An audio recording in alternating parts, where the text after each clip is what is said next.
So today we have got a great panel discussion. And do you know what the topic is going to be? How many of you have read it? Yeah, just go through it. It's product development challenges. Okay, so we have got amazing set of panelists who are representing the top companies in this area, and we'll be talking about a lot of things. It's just about, even though the topic is about product development challenges, we'll be talking about entrepreneurship. We'll be talking about the challenges the entrepreneurs face. What's the kind of ecosystem which is available for the entrepreneurs? What are the kind of areas that you can start your business with, and so on and so forth. So we've got a mixed panel. We have got startups, early stage startups as young as 2 weeks old.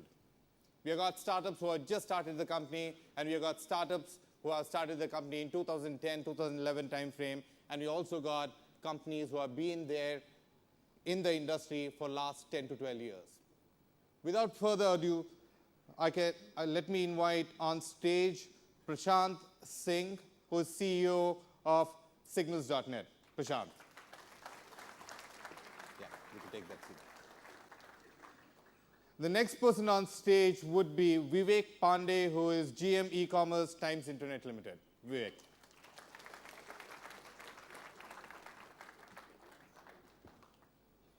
And the next panelist on stage is Mr. Amitabh Mishra, who is Vice President and Head of Technology at Snapdeal.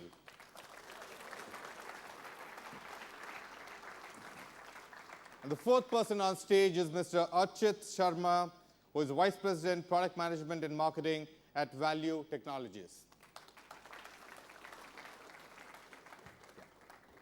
The last person, you already seen him on stage a couple of times today, is none other than Mani Doraswamy, who is CTO of Orenscape Technologies. Welcome, Mani. So today,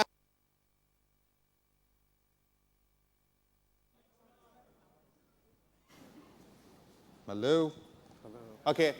So today we'll be talking about a couple of very important topics, starting from entrepreneurship, what kind of support the ecosystem provides for entrepreneurs in India, and so on and so forth. So let me start the very first question with Prashant, who has been in the industry for almost around last 10 years. And 2 weeks back, he started a company called the Signals.net. So my first question to him would be, what kind of support did you get from the ecosystem? What kind of support did you get from your family, friends, when you said, hey, I want to quit everything and I want to start my own company? Surprisingly, that commonly perceived notion is that Your audio? The audios are not working.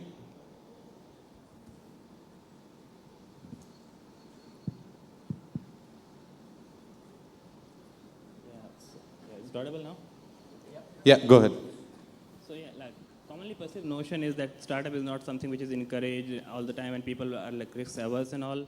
But I've been lucky exceptionally here that when I told my colleague that I want to start something on my own, people were receptive. I got an investment offer from my current employer. My parents are very supportive, and my girlfriend is still with me. So I guess it's good.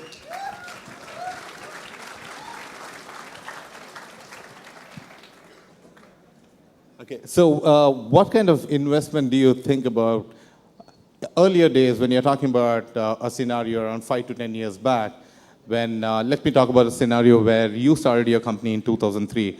What was the kind of landscape that you had, that you're seeing, that too way back in 2003, that too in Chennai, and it's pretty much conservative when you said, hey, I want to give up everything and I want to go for a startup. And do you see the scenario changing considerably now? Do you think having a startup is much more easier now when compared to when you did 10 years back? So I don't think mine is also working. So yeah, I think it's working. So yeah, that's a good start. It's pretty much like a startup. Right? It doesn't work all the time. But the way we worked was that we had a company called Orenscape. Before Orenscape, we worked in a company called Selectica earlier. It was a Silicon Valley based company, and we were doing rule engines there. Our division was sold to a big services company. It starts with A and ends with E. and it uses Tiger Woods as its brand ambassador, if you don't get it. And these morons bought our company and they didn't buy the people. So basically, they ended up buying the product which couldn't be supported by the people. So we came out and started this company because we didn't want to go into the services journey. And that's how Orangescape was created. So basically, we wanted to create an intellectual property-based organization. That is why Orangescape was created. From there, if you think about it, lot of landscape has changed, but fundamentally, it has changed for entrepreneurs. It hasn't changed for people who work in startups, because at the end of the day, what you get in social recognition from your friends is very important to start up a company. So as of now, it has changed for entrepreneurs, but today's startup workers are tomorrow's entrepreneurs. So I think more support has to go in for the people who are reaching out and then working in today's startup. That is what I think should change further from here. Okay, thanks for that. And my next question would be for Amitabh Mishra.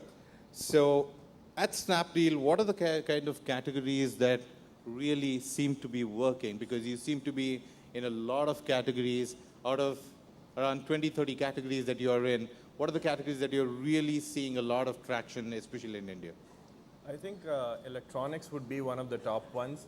Different categories have different benefits. Some are fast moving, very high in number.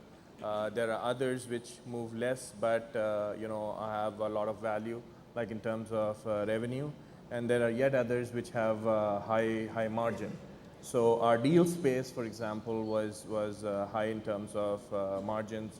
The categories that move fastest and the highest in numbers are the electronic categories, mobile phones, tablets. We are big time on those. And what are the kind of buying patterns do you see when it comes to, say, jewelry? Is it mostly the men who are buying it, or the women who are buying it, or men who are buying it for their wives and girlfriends? How does it work? Well, I think it's evenly split, so it's both ways. Jewelry, apparel, those kind of things, there are more women buying. But if you go for shoes and watches and let's say pens and all, then more men's are buying. So there are divisions, but if you look broader category-wise, it'll be a relatively even split.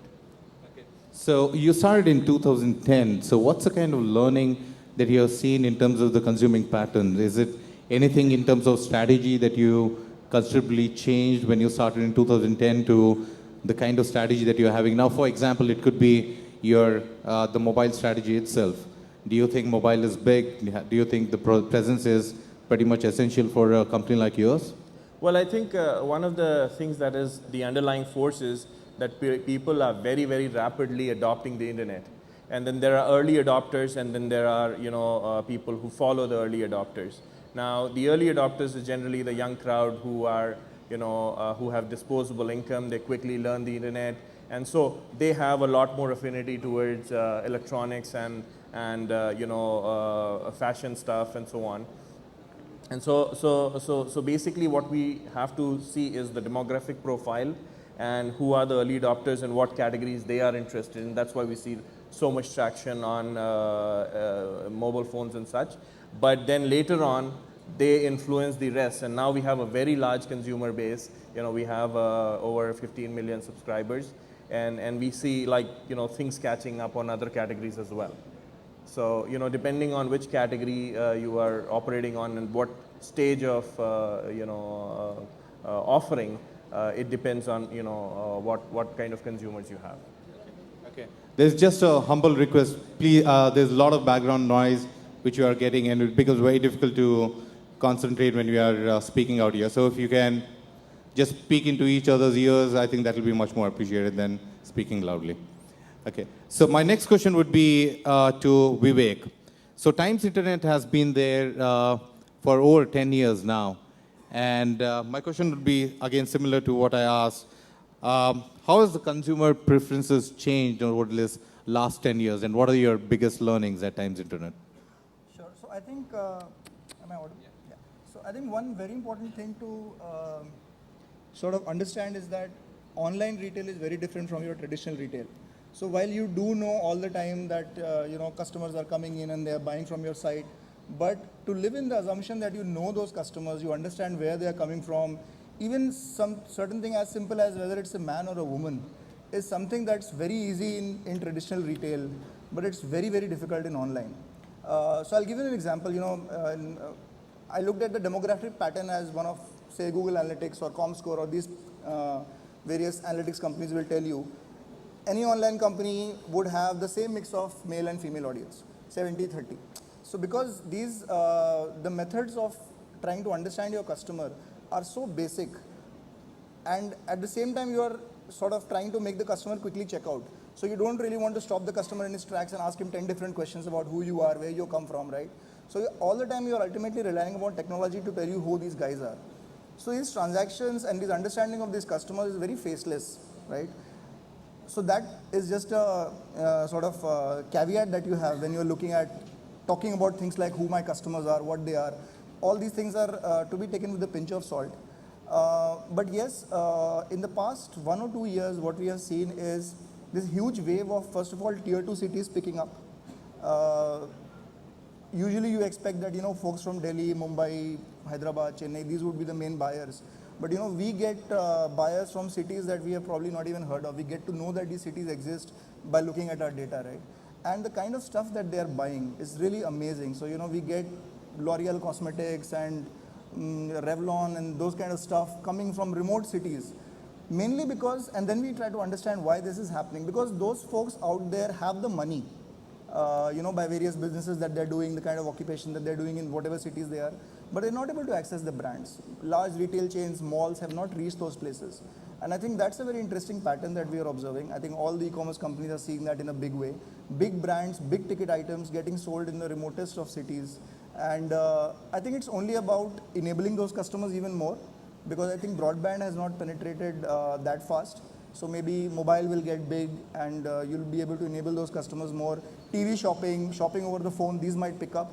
And it's about getting these customers to be able to shop from their home. And I think that's the main trend that we are chasing. You also mentioned that there is a lot of traction in terms of people buying high-value items in tier 2 and tier 3 Yes. towns. So is it a recent phenomenon, or is it have you always been seeing this kind of a trend? Not really. So we haven't seen this in the past decade, I would say. I mean, in the past 1 year only, it has been picking up real fast. And full credit to some big e-commerce players who have gone out there and, created big brands out there to create that trust in the mind of the customer that, yes, these companies are not fly-by-night operators. They'll not run away with my money. And I think that is what is creating the big trust and enabling people to buy items online. Jewelry is something that we have seen picking up a lot of traction. So, we do, of course, gold coins and these kind of things are very basic in nature. But even jewelry like 50,000-60,000 rupees worth of jewelry items are getting sold on a regular basis. Obviously, we like to pick them up much faster than that, but yes, it's happening. And what's the kind of mobile presence that you guys have got? And do you still consider India to be a feature phone market, or do you think they have evolved and the growth of smartphones is really showing some kind of a tangible result for your business? Mobile, I think, is mainly being used for content consumption as of now. Even the smartphones are mainly used for content consumption. As far as transacting goes, people, I don't think, trust the mobile platform much. We are trying to find innovative ways to convert those prospects into customers, but that has not happened in a big way. Cash on delivery is something that does work on mobile, because there you don't have to, talk to a bank or a third-party payment gateway. You just sort of commit to the customer. So cash on delivery combined with mobile can work at some level. But other than that, I think for transactions to pick up, something different has to happen. Mobile payments, or how do you get the money flow to happen? I think once that is sorted out, people are very open to consuming content, and so we get a lot of traffic from smartphones, but not that many transactions, so to say. Okay. And my next question would be for Archit. Basically, you got lens card, you got watch card, jewel card, bags card, so on and so forth. So it's kind of really strange to believe in the fact that people are still buying high-value items like a 20,000 rupees watch or a 15,000 watch and just doing online coming from a tier 2 city. Are you really seeing that kind of attraction? What's the kind of volumes that you're seeing? And do you think this will be sustainable, and do you think it will be growing in the future? Yeah, I think one thing is very clear that people in India care too much about discounts. That way, I think it is different from US. And thanks to the Three. One is from like IT Kharagpur, other is from Delhi College of Engineering. And like most of you, we met in like 3 years back, we met in a conference like this only.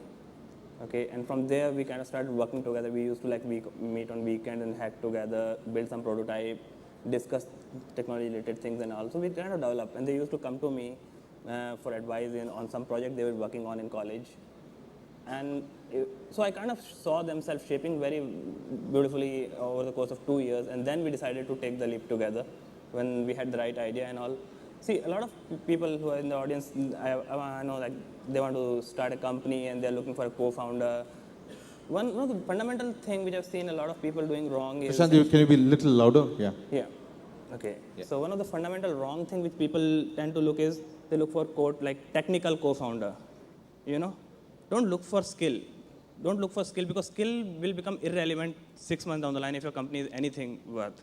You will need entirely different set of skills 6 months down the line if your product is going to scale. Look for the attitude. Look how fast the person can learn, and how good you get along together. You know, otherwise and don't be like very quick to jump into it. You know, you meet somebody here. Like Peter Thiel has a very good quote on this. Like you meet somebody in conference and you start a company with them.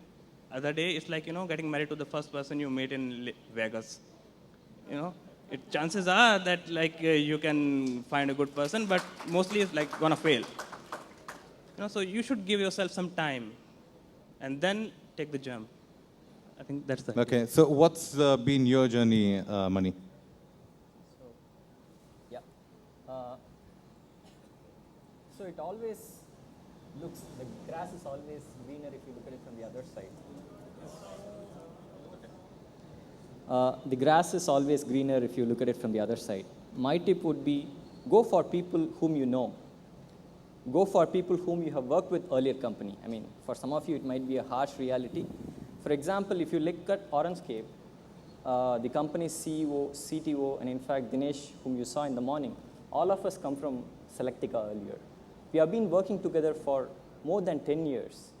You can't lose that trust. Right? You have to work with people you know. You have to believe and put your career along with them. That is the fundamental thing that you have to do about co-founders. Believe in people whom you know instead of trusting somebody else. Okay. So that's a great piece of advice. And coming to one of the most important part of entire entrepreneurship, right? What is the concept of, and what is the importance of a mentor in an entrepreneurial company?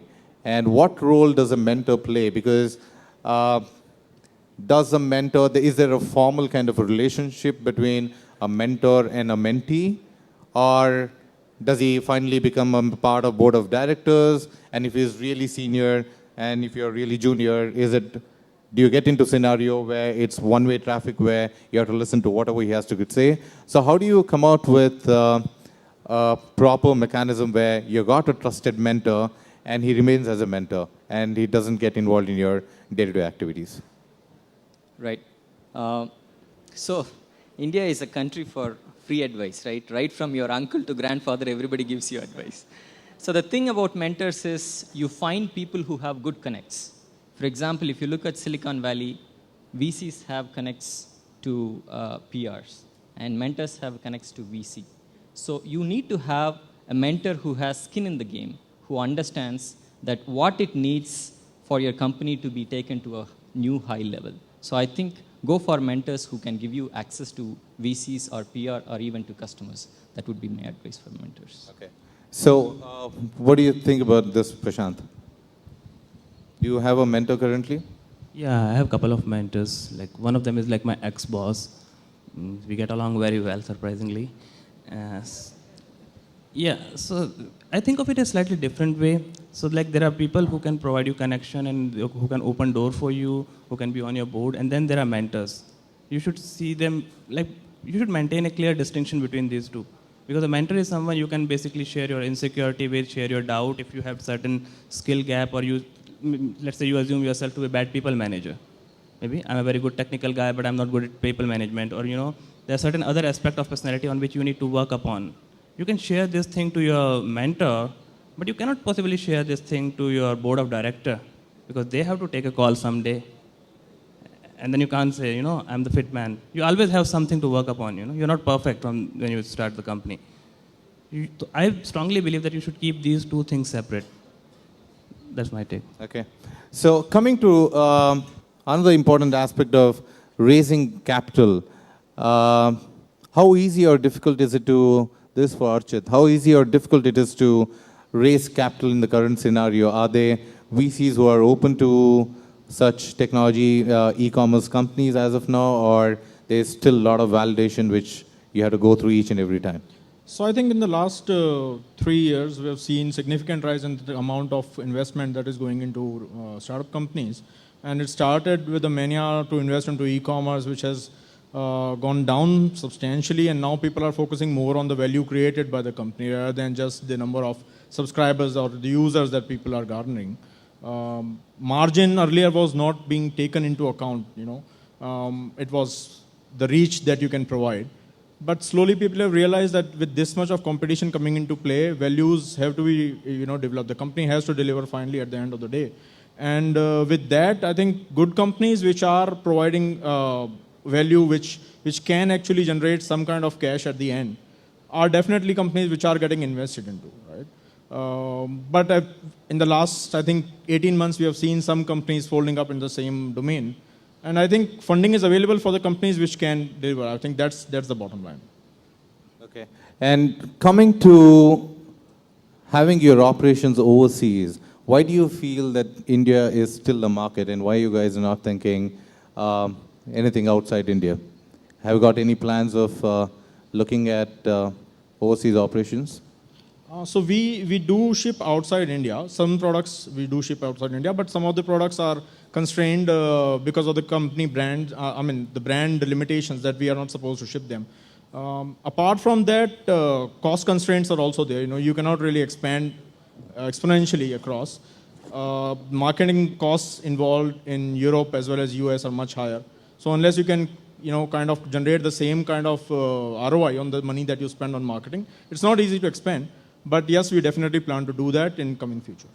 Okay. And when it comes to finding the right kind of a talent, it's always been said that extremely difficult to find right product managers and much more even difficult to find the guy with the right kind of a UI and UX knowledge. So Amitabh, how much is it true in your scenario? It is incredibly difficult, though it's not impossible. We worked very hard. We traveled across the country to find good talent. We have a very high filter criteria, but we worked very hard, traveled across the country. We went to all the cities trying to hire, and we have been able to hire 100 people in last 10 months. So we have been able to do it. There are some areas which are more difficult than others. So it is, we can find people who are brilliant and talented, but it's harder to find specialists. So for example, people who have seen very large scale platforms and are confident about fast decision making. Snapdeal, compared to where it was 10 months back, it's like far cry from that. It's a very huge platform, 20,000 plus transactions a day, where it was 200. Not too many people have seen those kind of environments, so it's hard to find people who can support production. It's hard to find people who can, support large databases. It's hard to find people who can crunch numbers at that magnitude. So specialists are a little more difficult than general talent. And then also, it's difficult to find people with a lot of experience. So you can find a lot of people who have, coding skills and so on, but hard to find people who are technically very good as well as can manage teams of like 40 people, 50 people. But we have been able to do it with a lot of hard work. Okay. So my next question is for each one of you. In terms of horizon, right? Everything is changing at such a large pace. You don't know what's going to happen in another 6 months down the line, whether your company would be there or not, whether it'll be acquired or it'll just go bust. And what's the kind of a horizon that you guys realistically think about? Can someone really plan for 24 to 36 months in this day and age? How does the planning happen? So let's start with Prashant. So at my stage, I plan for 6-month time horizon. 6 months. So basically, this question are you asking in terms of product roadmap or in terms In of scaling terms the of team? product, in terms of sustainability, in terms of what you're going to be doing, in terms of how you see your company in another 6 months from now. Yeah, so in terms of product, I'm pretty much clear that I don't really like the whole idea of pivoting, which is becoming fashionable these days. You do something and then you pivot to something else totally unrelated. So I personally don't like. So I have an idea, I make the jump to pursue this idea. So I don't see anything changing in that front in 6 months. So maybe then depending on how much capital we raise, on what terms and what kind of a market scenario change, how competitive dynamics and all, we might make certain tweak, but broad direction will still be the same. We might hire a couple of guys. So yeah, we are hiring. Yeah, I think planning for 3 years and 5 years is a skill that you should have as an entrepreneur because your investors will need that. But how important it is for you to run a business, I don't think these kind of time horizons make much sense for startups, especially in the industry that we are operating in. As Prashant also said, I think 6 months is the maximum that you can plan for. Usually it is about 3 months, and a quarter from now, people really don't know where things would be. So I think, yeah, realistically speaking, it's about 3-4 months that you really can have a control upon where things are going to be.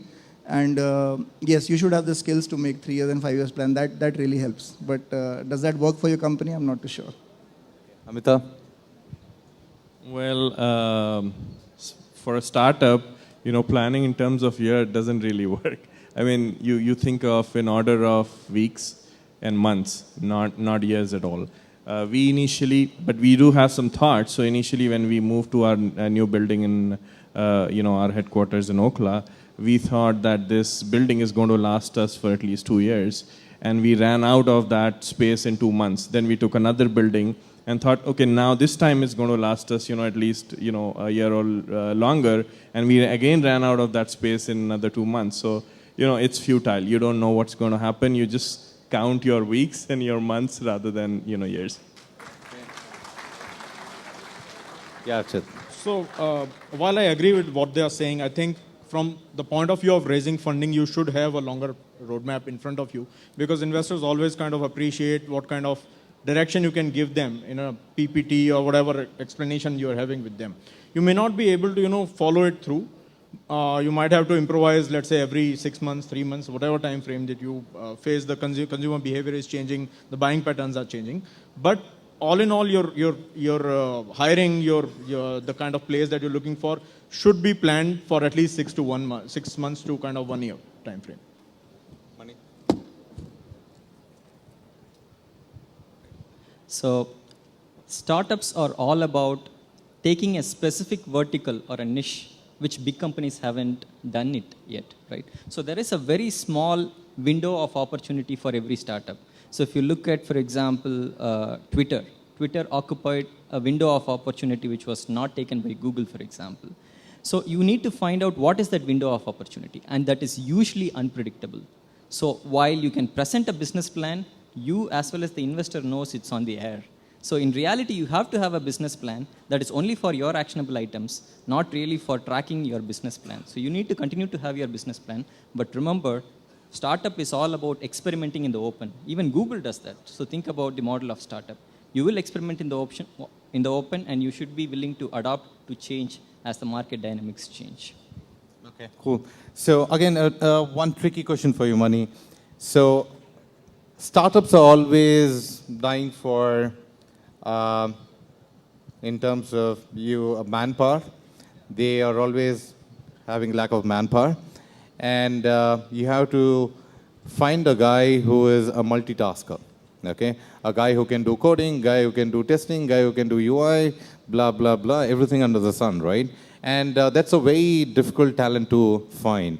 And if you got a scenario in front of you where you got only 2 guys that you can choose, and there's a project manager who comes and applies, there's a software engineer, and there's a UI UX designer. So who are the 2 guys that you will go ahead and choose them? Right, I think we discussed this. So most people switch companies because their project manager is giving them a tough time, right? So why would you hire a project manager unless you want to have the entrepreneur sent to jail, because ultimately the entrepreneur, who is more of a coder, if you put together in a single room with a project manager, they're going to kill each other, right? So ideally, I would want the person, the developer, to understand the business domain they operate in, understand the use case, and then work with the UX guy or the UI guy to come up with the product. Everything else is overhead. Any other comments? So I think that is right. When you start up, I mean, I've been in 2 startups. I was with Snapdeal. Earlier, I was with Naukri, and then Value. One thing is very clear, that people who can contribute in terms of real value are always welcome. You should be, willing to get your hands dirty. So when I joined as a product guy and a marketing guy, but I have been doing ops. I have always been with the customer support teams. I have been with procurement, supply chain. I've looked into all those things. So that's the kind of learning that I've got out of this job. But apart from that, you need people who are willing to get, switch gears, get into a different mode, and help the company whenever it is needed. So project managers, I definitely don't think is the right kind of role for us to hire. Okay, any other comments? Well, 1 or 2, 3 people is a tough choice. So I don't think I will hire a specific skill. I will probably hire more open-minded, people who are willing to learn other things, as well as, expand my options. If if 1 or 2 people are there in the team, maybe I will explore outsourcing it. So where I can get, very specific tasks get done outside. And when I have a critical mass of technology stack, on my, premise, then I will have perhaps more multitasker and, people who have the attitude to learn and pick up anything more than a specific skill. Okay. Yeah, I'll probably get a little bit greedy, and I would say I like to have my UI, UX, and my developer in one person.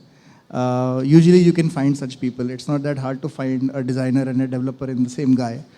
And the other guy would be somebody who takes the cudgels and owns the customer,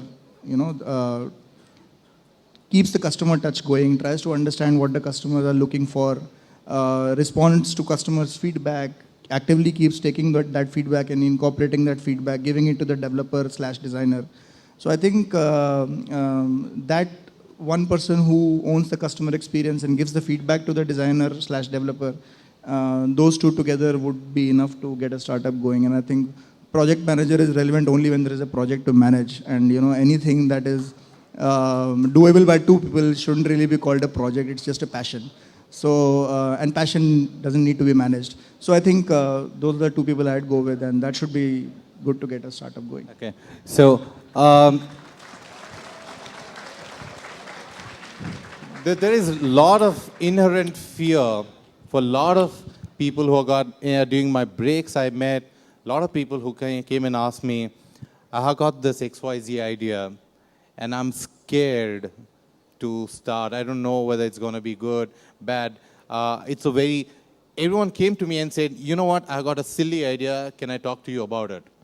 And at some point in time, I had to let them know, saying they are large companies and all their ideas were equally silly when it started. And it all became great ideas. And the only thing which they never feared is fear of failing. And they went in and did it. So I want to have a quick round of one sentence to all the budding entrepreneurs out there. What is the piece of advice that you want to give to all these guys who are coming out with great ideas, but they have got this fear factor saying whether it will work or not? What are the options for them? So I was in those shoes like a couple of years back, and I have a friend of mine who is currently into like his 3rd startup. And this is the one piece of advice he gave me, and he said, you should give chance a chance, So give chance a chance. Yeah, pretty much in the same way. Anybody who's looking to open a startup, I would say start today, start tonight.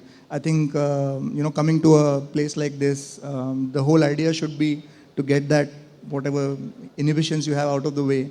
So I think if you're looking to do a startup, start today. I think rest, everything will fall into place. You should not worry about that. Yeah, I would agree. Go for it. What's a few years in a 40-year career? Yeah, I agree. I think the scenario in India right now is very good for startups. Funding is available as long as you are doing a good job, but it's a hard track. It's not easy. It's not a 9 to 5, 9 to 6 job. It's not a job where you're responsible only for one thing. You are responsible for multiple things that you do. And if you're convinced that your idea is going to work, I think it's a good time to start. Mani? Yeah, I think there are two kinds of businesses. So one is the enterprise business and the other one is the consumer business. So for an enterprise business, you need to do validation from your customer. So have customer as your mentor if you're starting an idea with enterprises in mind. If you want to build a consumer business, the problem solvers are the best problem facers are the best problem solvers. If you look at everybody who has created great products, including Steve Jobs, they face the problem first and solve that. So if you are a person who is facing that problem today, be sure that it's a great problem to be solved and go for it without any doubt. So huge round of applause to everyone on the panel, please. So we'll open up for Q&A. If you have any questions, please line up out there. We'll take as many questions as possible. Please line up. Yeah, go ahead. Hi, sir. Couple of questions. First one to Prashant. Sir, it's almost a cliche now that if you are a non-techie guy, so you should look for somebody who's, complementary skills. So, look for a techie. So please comment on that because it's almost cliche now. So you, differed from that. Number one. And number two, as majority of panelists here are from e-commerce background, could you please throw some light on actual, margins assumed and, assumed margins compared to actual margins? Because this is a misconception in the mind of the people that, infrastructure cost is less in e-commerce, so there are huge margins. Please throw some light on actual margins which you are, facing. Thank you. So like all... A couple of questions, yes. Yeah. So there is some grain of truth in that stereotype that you should have a technical person. So you should have technical skill set in the team, okay? But you don't go out and hire somebody just for the sake of they know a particular programming language or they're like good in Hadoop. It's like marrying somebody for the looks. You don't do this, okay? You should basically, of course, you need to get this thing operationalized. So you should get somebody who is signing up because of your vision. And they might have this skill today and tomorrow they need other skills. So they should be adaptable. That's the key. And if push come to shove, like you yourself can learn. I mean, it's not some black magic. It's just a couple of lines in English, You can write the code.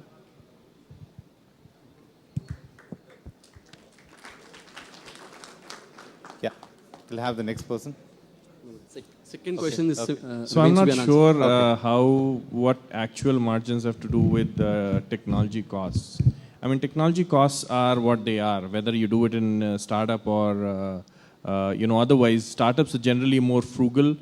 They're generally more geared towards having more variable than fixed, because you want to change very, very quickly. So we would, be more receptive to things like cloud and so on and so forth. But, they have, technology is basically a long-term investment. So it's not a short-term thing to, prove a point. So I think the two things are not really linked. See, software is very different from other business models.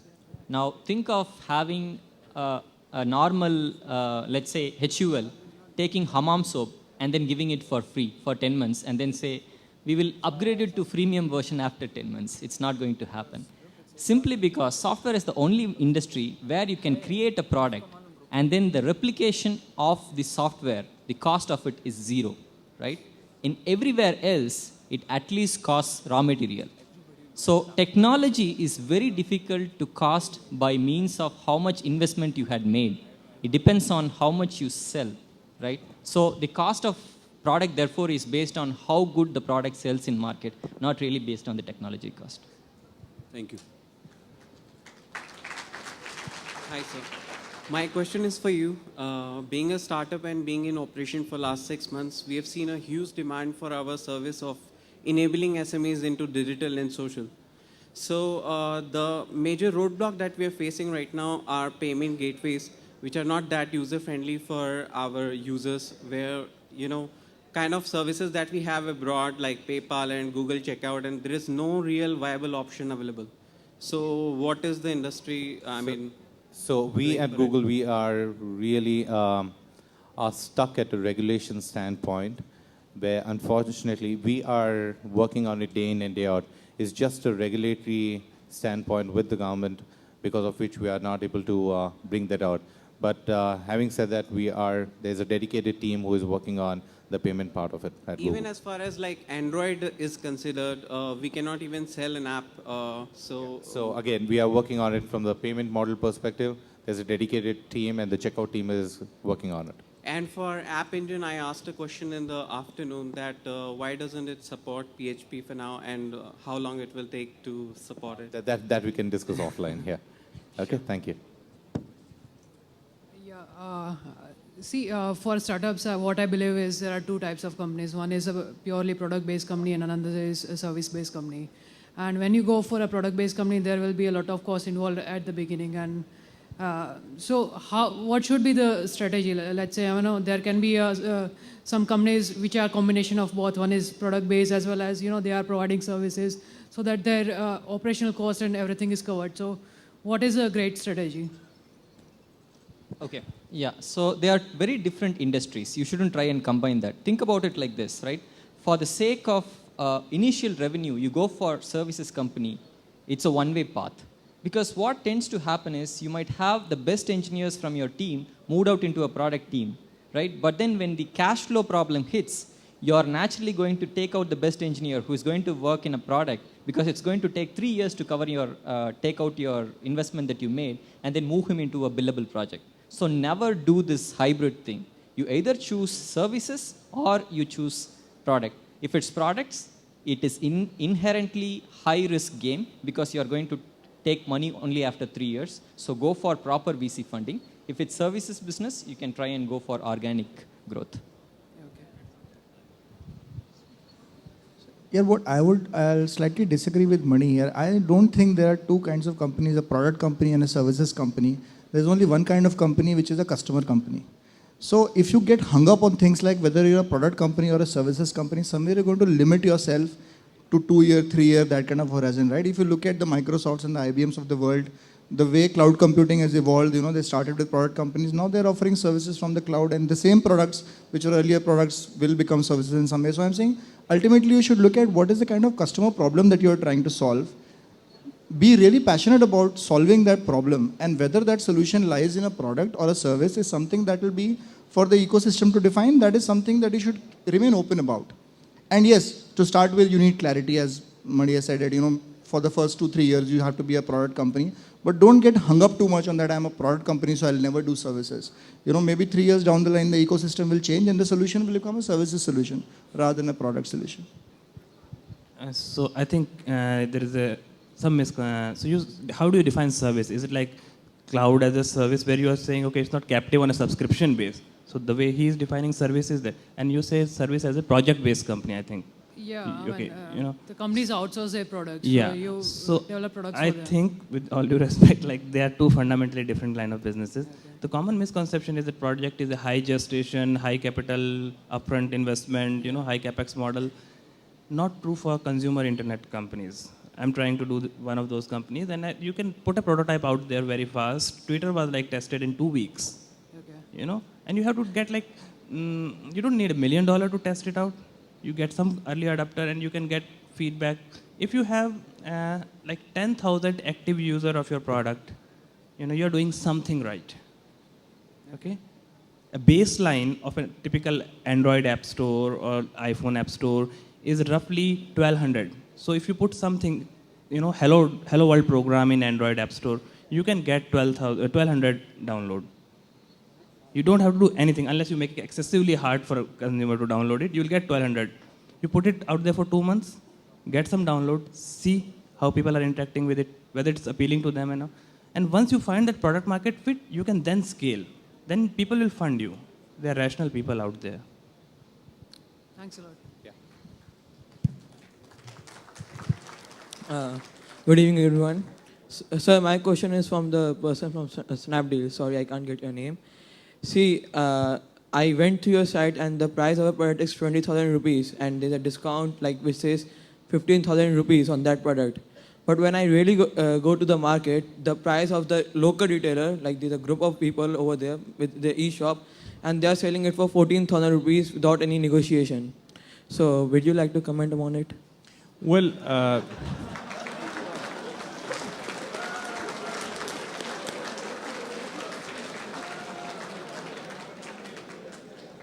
it's a very good question. I mean, ideally, we would want to have the widest assortment of products, and we would have like to have sell them the cheapest, as long as it's a viable business.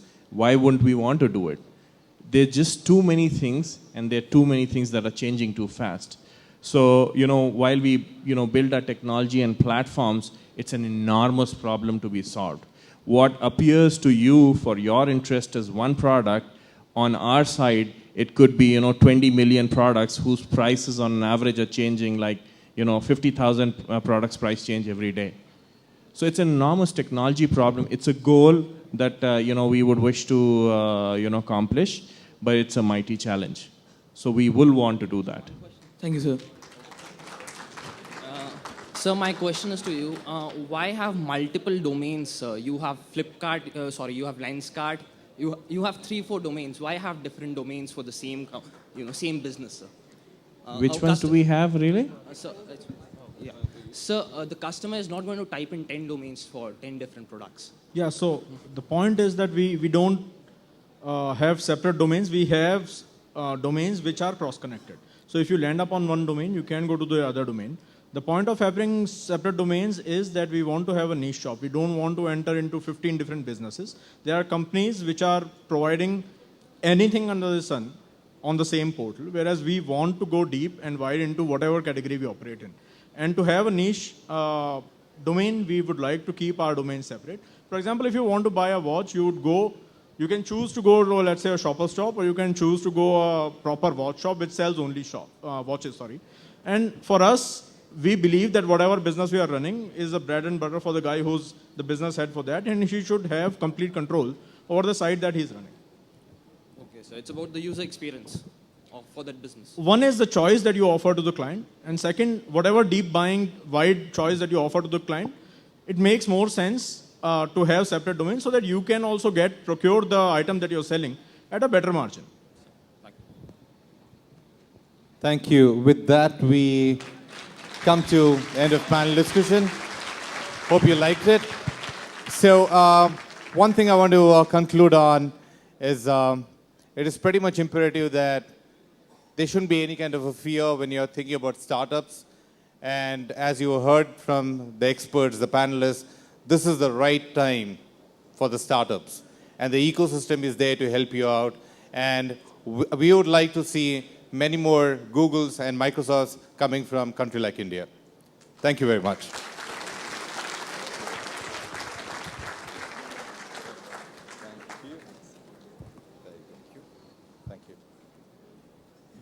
I think we're going to give a big hand for our panelists. Come on, everyone, give it up.